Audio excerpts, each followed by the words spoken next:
was always kind of like a lost kid. I never really fit in anywhere, I would say. I ended up leaving home, caused a lot of pain in my family. I was living in Gainesville, Georgia.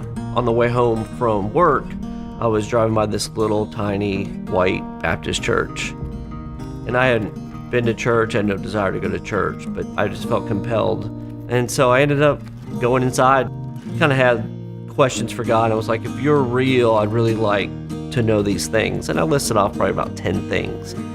The pastor got up there and he answered all my questions that I had prayed about the night before.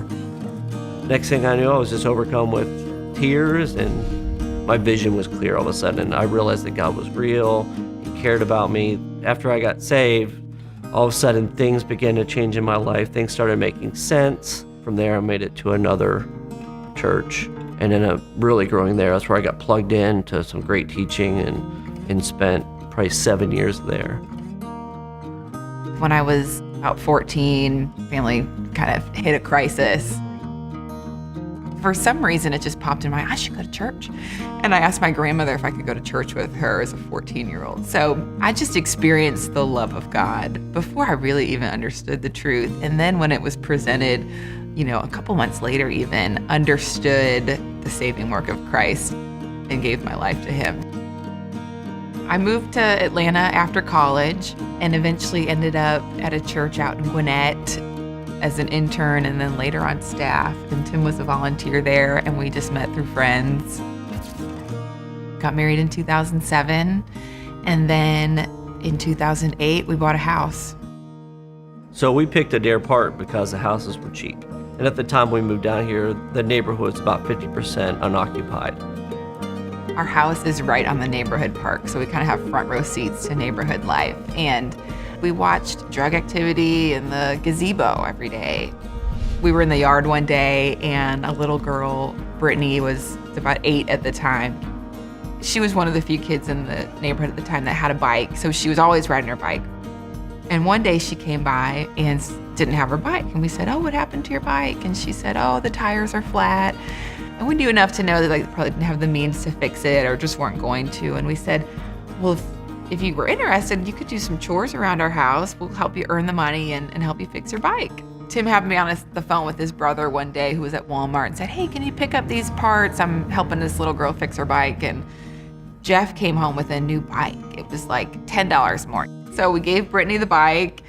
She was over the moon excited. She rode off, and 20 minutes later, there was a knock at the door, and it was Brittany and 2 friends. And she said, they want bikes too. From that point on, an idea was born. And we thought, I bet people have bikes in their garages, that their kids have outgrown, and I wonder if they'd give them to us. We found we hit something. A byproduct of the kids getting the bikes was that the bikes began to break. And so with those bikes breaking, they needed to be repaired.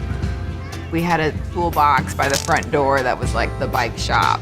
On Saturdays, we'd have like 20 kids in the driveway fixing their bikes. Like it was fun, but it got a little crazy. Becky got selfish and decided that she wanted to live in her home and not have it as a bicycle storage container. So she tasked me with finding a place to put the bicycles. So it was great. We're getting to know the kids. We're starting to gain some influence. It was really this kind of reclamation of a space and a neighborhood. All of a sudden, this community was developing. We have kids now. Mary Kate, our 4-year-old, just had a hard time connecting in Sunday school classes. We were looking for a preschool, and we saw Redeemer, so we were like, oh, if we can get her to go to preschool here, then she would go to the Sunday school class, and then it would be a win-win. There was a desperate plea as parents of, oh gosh, we need a children's ministry that she will go to, and also just a church that aligned with our worldview and values. I took her and dropped her off, anticipating a big breakdown like it had happened everywhere else. And she walked inside and has done so ever since. So she loves the preschool, she loves the Sunday school. We ended up just falling in love with both the children's ministry and then just the community at large. We're naturally passionate about engaging in the larger culture, and I feel like that is something that Dr. Youssef speaks to a lot. Our faith is supposed to be active in the world, and that's definitely been a connection point for us. It became very clear that the gospel doesn't go forth unless there's a relationship there first. And so we started focusing on what could we do inside the shop to instill these values inside of kids. Everything that we do is based on biblical principles. Even the person that's so far away from God or doesn't want anything to do with him, they'll agree on the principles. So let's build a relationship out of where we agree, and then we'll eventually get to where that comes from as our relationships grow. When kids come into the shop now, they learn to build bicycles. So every hour that they work, they get points, they get enough points, they get to buy whatever they want. And we've had several kids buy it for their family and family members. And now you'll have some family units beginning to ride together.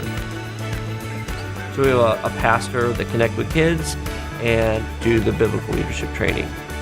So our whole objective is, let's get to know people, let's do life with people, and then when the time's right, just like it was in my life and in Becky's, then we can speak into those things. I'm thankful to God that Brittany kind of walked into our life and all the lives we've been a part of now. I don't know that we would have such fulfillment in the purpose that we feel like God has called us to.